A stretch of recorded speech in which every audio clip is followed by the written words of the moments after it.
Well, welcome, you guys. Hey, it's great to see familiar names, familiar faces from familiar states. I meant states, not states of mind, but like geographical states. Anyway, hey, Jim and Beth and StreamYard. That appears as if it's a name, but I think that's not. I think it's like part of the software called StreamYard. And Tom, hey. So it's good to have you guys here. One of the weird things about doing online stuff is that you don't know, like when you play live, you know there are people there. When you're doing online, you don't know if there's anyone there. This is I've been playing in the park lately. I've started to just hang out and play and meet people who come up and want to say hello. And a new friend is a fellow named Eric. Not Eric, sorry. That was one of my new friends. The other new friend is Gary. Gary does some very cool stuff involving assistive technology for handicapped people, and it's very leading edge stuff. But is also a great music fan and recognized this song and asked me to play it. So he was also instrumental in getting me a gig in Somerville's Porch Fest festival, which will be May 14th, and there'll be more about that in my newsletter, so sign up for the newsletter list at willbaird.com. Okay, enough talk. Let's play.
That tune, by the way, was More Than This, which was recorded by Roxy Music like 100,000 years ago when we were in college. This tune, I don't know if you saw the video for this tune. Actually, I'm going to play the tune first, and then I'll tell you my little story. This is April Come She Will.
So that was April Come She Will. I don't know if you saw the video for it, which was the video of the month this month, but I taped it of all of the trees. There were like a lot of pink cherry trees, I think, and white trees in the back of Norwalk Hospital, and I was going there to get my badge in order to perform for them, and it was April, and I glanced over, and then there were these beautiful trees over the maintenance lot where all of the, like, you know, front loaders and dump trucks and stuff are.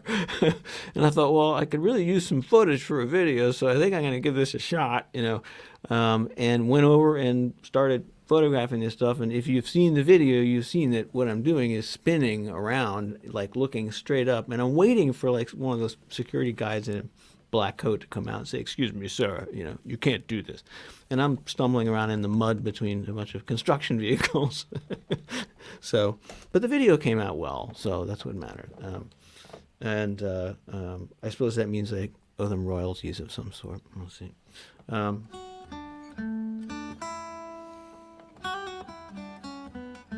The song is called Sometimes. It's about missing someone.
I got done when I was at the park on Sunday. I got done playing that song, and there was a guy who had been watching me, standing, like filming me, you know, with his iPhone. And every now and then people will do that, and then when I'm, you know, between songs, they'll come over and want to show me what they filmed. Like, I don't know why, because they're not going to send it to me, but it's like, here's what you look like. And I'm like, thank you. You know, like, I know what I look like. But he didn't actually. What he came over and showed me was a Spanish to English translator app, and the English part said, "I'm sorry, I don't speak English. Your music sounds like peace." I thought, how cool is that? And then a couple of minutes later, the dog who 2 years ago came over and sat behind my amplifier, leaning up against the amplifier, much like my friend Kato the dog, um, came back and came over and leaned against the back of the amplifier. The dog is likes the feeling, the vibration of the amp against him because he's deaf. And his owner says he really likes your music. So I guess I've got a future with the deaf canine population. Um, Looking forward to taking that as far as I can go. Um, I guess I can just take it and go my own way with it.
Thank you, Sarah. That was very nice of you to say. And Ed Train, thanks, Ed. I actually have a couple of people to thank who've helped me go my own way. And the first is the Milford Arts Council, who hosted me in their open mic for 4 years in a row. Every month I'd show up.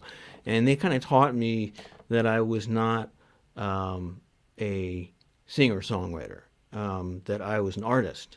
I'd perform there and be surrounded by art on the walls and all these art programs that they had. And they just happened to have music too. So when I found that I was no longer able to sing on a regular basis, the first thing I thought of was, well, I can play guitar. And so I took a year to teach myself instrumentals and thought, well, I'll play guitar for folks, whoever needs something, comforting. So they taught me to be an artist. And the other source of encouragement that I really want to thank and acknowledge is Ed Train. Ed Train runs a show online called Jam TV, and it's a hilarious show. Basically the theme is evolving over time. It started at the beginning of the pandemic when all the musicians who were shut in got together and played on the show and then talked. And gradually now it's become like as much talk or more than music. And the talk is hilarious. Only the most funny people remain. But Ed has said such positive things that I'm really grateful because they always encourage me. And so I'd like to thank Ed Train and encourage you to watch Jam TV. It's on Thursday nights. Just look for Ed Train in Facebook, and at 7:30. It usually goes for about 2 hours. And lastly is you guys. You're the core. You are the people who come out to hear me. And I'm sorry that I've been missing the last couple of months, but I don't think I'm going to be missing anymore. And I hope to do this the last Sunday of the coming month. So with that in mind, I'll jump to another tune, long story behind it, which I won't bore you with. I'm just going to play.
I couldn't take my foot off of the organ pedal. It kind of got stuck there, and so it took a while for it to stop on its own. Finally, there we go. So there's a great story that goes with that. Some of you have heard this story, but I'll try to get through it quickly. Guitar stores all have 3 levels, and you have to get to the 3rd level, you have to like know the manager and the magi. The first level is like the open room where all the guitars are, and they're all like up to $500, and they don't have to worry about somebody running off and stealing one. And then the next room is like one level in where there's like, these are like the $1,500 guitars, maybe $1,000. These are a little more expensive. And then and so it's smaller. But then there's the the special room. And if you get into that room, that's where the expensive guitars are. So they're actually locked. You have to go in and go, I'd like to try the Martin 00M on the such and, then somebody has to climb up on a ladder and get it for you. So anyway, but it's tight and it's intimate. And this was all before COVID.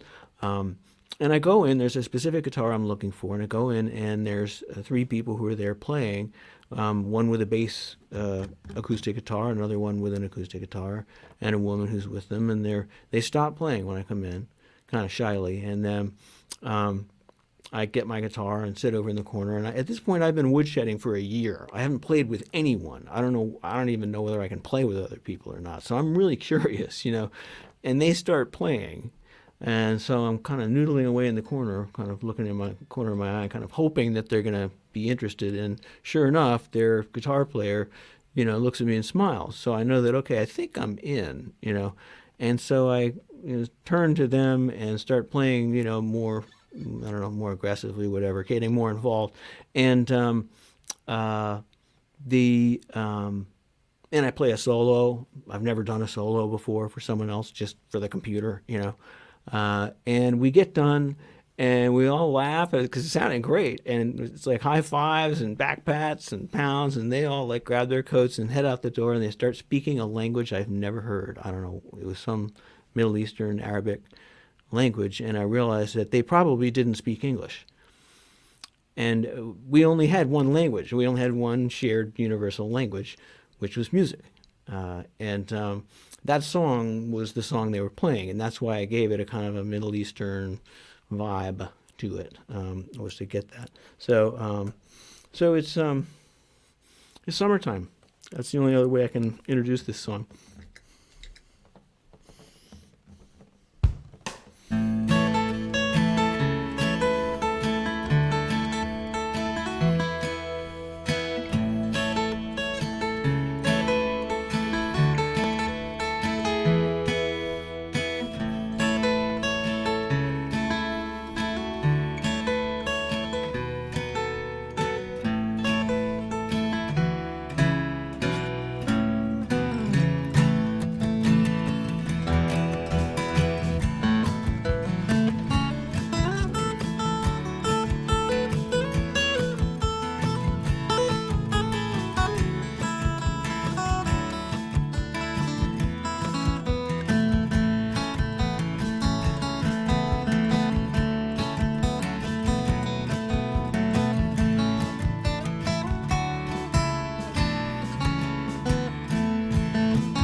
So the perfect song to welcome in summer. So I promised I was going to show a video as well. This was a video of a series that I thought I would create sort of as a supplement, a spin-off of Will's Place, and it was going to be called Will's Skills. And I would teach younger musicians and performers all of the skills that I've learned. Anyway, you're going to see it. It'll be in the invitation or in the introduction. It'll take a quick, short video, and then I'll come back. There may be, I can't tell you exactly how I'm going to come back because this is new technology and it's a new feature. So, but it might go black for a minute and then I'll come back. Okay. So here is the first and only episode of Will's Skills. I found it was too dangerous and injured myself too much, so I felt that it wouldn't be safe to keep doing it. So, Will's Skills. Hello and welcome to another episode of Will's Skills. I'm going to be teaching you a bunch of tips and tricks that have made me highly successful in my career. And the first one we're going to talk about is how you can string your guitar faster and more effectively than ever before. Here's the special trick, a headlamp, okay? It really lights up the workspace, really well. So, I got you. Then Band-Aids. These suckers are really sharp, and you're going to get stuck. And lastly, you need a good set of glasses. So, taking out the strings. You have to be careful because they're wound up. There's a lot of them, and if you don't take them out carefully and unwind them carefully, then they wind up all over the house. So, you need to unwind the strings and make sure that you've got them all, carefully organized. And then you, oh God. Okay.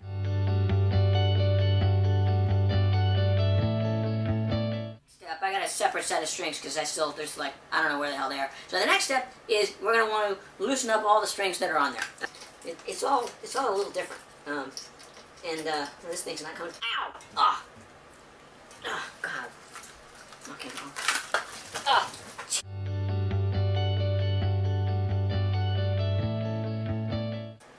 Okay, so we got that on, and you're going to push the string down and pull the peg up. Okay. I think the peg is inside the guitar. What I'll typically do is put everything in down at the bridge at the same time, and ow! Ah. Well, I told you that things are sharp. There we go, and I lost the strings. This guy. The most dangerous strings are these little ones. Those are really, they will cut you bad. I mean, it's like West Side Story, strings. I mean, they're really nasty. Spiritual. Winding all the strings, winding all the strings. We will come. Ooh, I cut this one a little short. We'll see whether this works out. I'll just put it through here. It's sort of like going to a clumsy dentist, And that takes time away from practice. Ow, God! Ow. I've only bled. I think I've maybe lost 50 cc's of blood, but it's not a lot. It's so far interesting that I've only got these fingers. And then again, I've got to be careful of this tip because it's very dangerous. Check that one out. I laid that one in perfect. Ow! Oh, again. I'm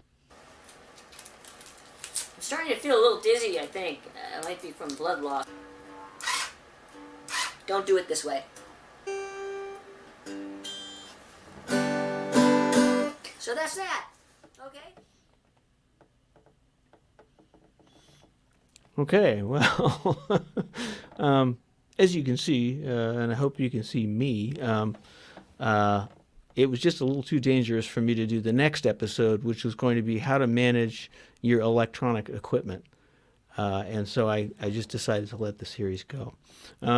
So it's 8:35. I always promised it's going to be a 30-minute show. This one was 30 minutes in some other country's time. Thank you so much for joining me. This is the most meaningful thing in my life, and being able to share it with other people, folks I know and folks I don't know, is really wonderful. And I spend most of the day preparing all the details to try to make this perfect, because I want it to be perfect for you so that you'll come back next month. for Will's Place at the end of May, last Sunday in May. So have a great weekend. Have a great week.